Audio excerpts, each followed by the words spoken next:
Tərtər rayonunda 2007-ci il təvəllüdlü Məhərrəm həmkəndlisi Vüqara xəsarət yetirib. Hadisə ötən ilin avqustun 13-də rayonun kəndlərindən birində baş verib. Məhərrəm həmin gün saat 23 radələrində kənd ərazisində həmkəndlisi Vüqarın onun bibisi qızına mobil telefon vasitəsilə sevgi mesajı yazması səbəbindən onunla aralarında mübahisə yaranıb. Yaranmış mübahisə zamanı o əlində olan ağacla zərər çəkmiş şəxsin sağ ayaq nahiyəsinə qəsdən bir dəfə vurub, ona müxtəlif dərəcəli bədən xəsarətləri yetirib. Hadisəni törədən Məhərrəmin barəsində Cinayət Məcəlləsinin 127.1-ci zərər çəkmiş şəxsin həyatı üçün təhlükəli olmayan və bu məcəllənin 126-cı maddəsində nəzərdə tutulan nəticələrə səbəb olmayan, lakin sağlamlığın uzun müddət pozulmasına səbəb olmuş və ya ümumi əmək qabiliyyətinin 1/3 hissəsindən az olmaqla əhəmiyyətli dərəcədə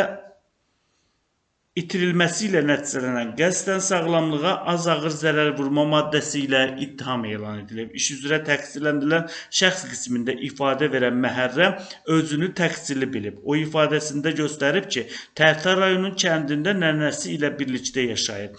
Vüqar ilə həmkəndliyəm. Onunla heç bir ədavətim olmayıb. O Bakı şəhərində yaşayan bibim qızı Xalidəyə mesaj yazaraq onu narahat edib.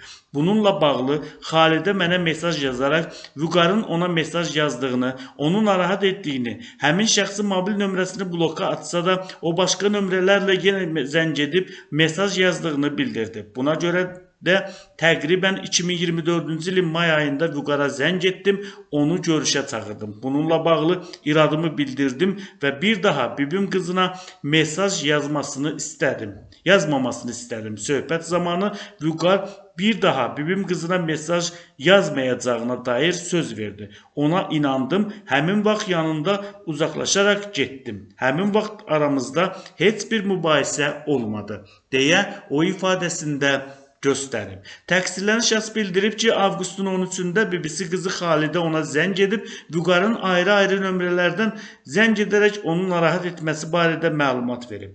Bu səbəbdən həmin gün saat 17 radələrində Vüqara zəng etdim. Lakin o zəngə cavab vermədi. Həmin gün axşam saat 21 radələrində Vüqar özü mənə zəng etdi. Onunla telefon danışığım zamanı görüşmək istədiyimi bildirdim. Qonşum və həmkəndlim Yavərlə birlikdə Vüqarla görüşməyə getdim. Qonşumu həmin yerə aparmaq məqsədim hər hansı bir xoşagəlməz hadisə baş verməsinin qarşısını almaq olub. Yaşadığım kəndin ərazisində həmin günü qaranlıq vaxtı, yəni saat 23 radələrində Vüqarla görüşdüm.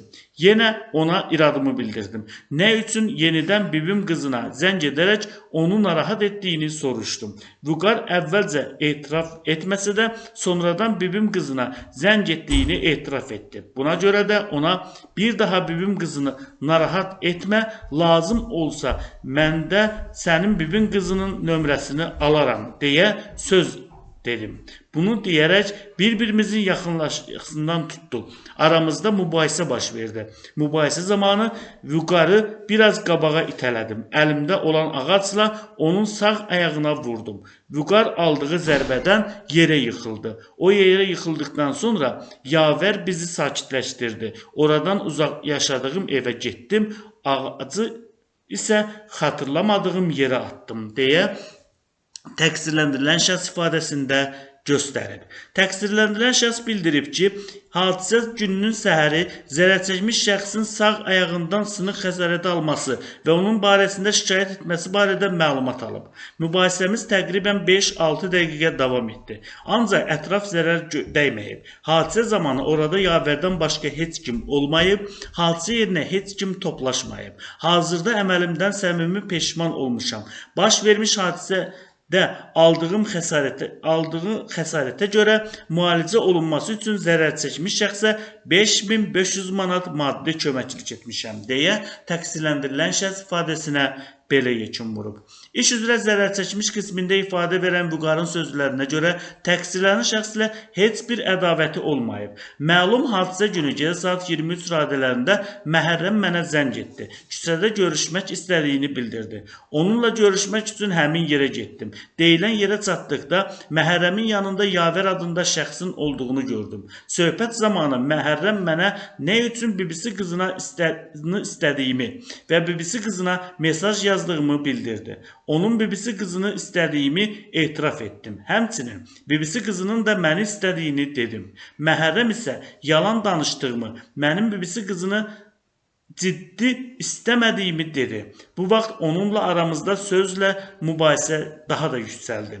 Məhərrəm üzərimə gələn zaman Yavər dava etməyimiz üçün məni kənara çəkdi. Bu zaman təqsirləndirilən şəxs əlində olan ağacla sağ ayağımdan bir dəfə vuraraq mənə xəsarət yetirdi. Zərbənin təsirindən yerə yıxıldım. Sonra Məhərrəm oradan getdi.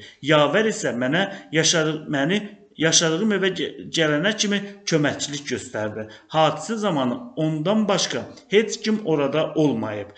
Yavər mənə xəsarət yetirməyib deyə zərər çəkmiş şəxs ifadəsində qeyd edib. Bu cinayət işinə Tərtər rayon məhkəməsində baxılıb, məhkəmənin hökmü ilə Məhərrəmin barəsində 1 il müddətə azadlığın məhdudlaşdırılması cəzası təyin edilib. Təqsirlənən şəxsin üzərinə Tərtər rayonunun hüdudlarını tərk etməsi qadağan olunub, onun cəza çəkmə müddətində Tərtər rayonunda yerləşən yaşayış yerini saat 23:00-dan növbəti gün saat 07:00-a tərk etməsi tapşırılıb.